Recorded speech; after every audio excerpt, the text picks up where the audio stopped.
আপনাদের সাথে কাজ মিলিয়ে আমরা নাশকতা বন্ধ করবো।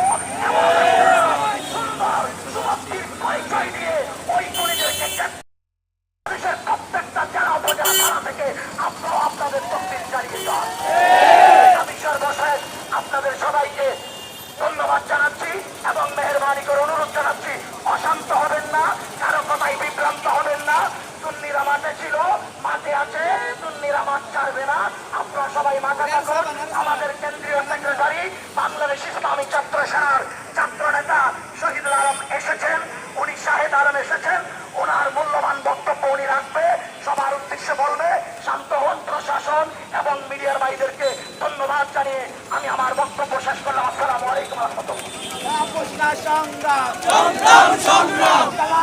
দেখতে পাচ্ছেন যে এখানে ওই ভাইয়ের যেটা কালকে হামলা হয়েছিল মুরাদপুরে আপনাদেরকে দেখানো হয়েছে, সেইটা আজকে এখানে আন্দোলন ব্যক্ত হচ্ছে।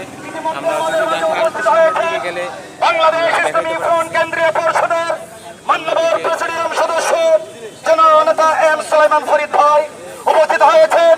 বাংলাদেশ ইসলামী ফ্রন্ট চট্টগ্রাম মহানগর উত্তরের বিপ্লবী সভাপতি জননেতা আব্দুল নবী আল কাদের সাহেব উপস্থিত হয়েছেন। বাংলাদেশ ইসলামী ফ্রন্ট চট্টগ্রাম মহানগর উত্তরের বিপ্লবী সাধারণ সম্পাদক নাসিরউদ্দিন মাহমুদ ভাই এ পর্যায়ে বক্তব্য রাখছেন বাংলাদেশ ইসলামী ফ্রন্ট কেন্দ্রীয় পরিষদের মজলিস শুরা সদস্য জননেতা করিমউদ্দিন নূরী। আসসালামু আলাইকুম ওয়া রাহমাতুল্লাহি ওয়া বারাকাতুহু। সংগ্রামী সাথী বন্ধুরা, আপনারা জানেন এতক্ষণ পর্যন্ত আমাদের নেতৃবৃন্দ বক্তব্য রেখেছেন।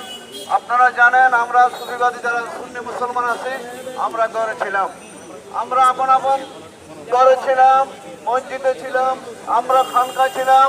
আমাদেরকে আপনারা বাধ্য করেছেন রাজপথে আসার জন্য। তাই আমাদেরকে দুর্বল ভাববেন না। আমাদের প্রশাসনের ভাইদেরকে বলছি, আপনারা জনগণের বন্ধু।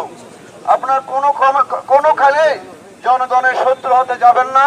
তাই আজকে আমরা এই মিছিল থেকে আমরা ঘোষণা দিতে চাই, আমাদের যে সমস্ত নেতা কর্মীরা গতকাল আপনারা নিরপরাধে গ্রেফতার করেছেন, তাদেরকে অনতি বিলম্বে মুক্তি দিতে হবে।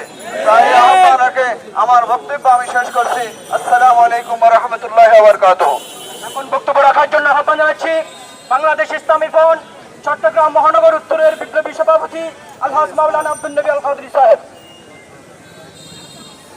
আসসালামু আলাইকুম ওয়া রাহমাতুল্লাহ। 27 তারিখ থেকে আপনারা যাদেরকে মাঠে দেখছেন, এরা কেউ সন্ত্রাসী নয়, এরা কেউ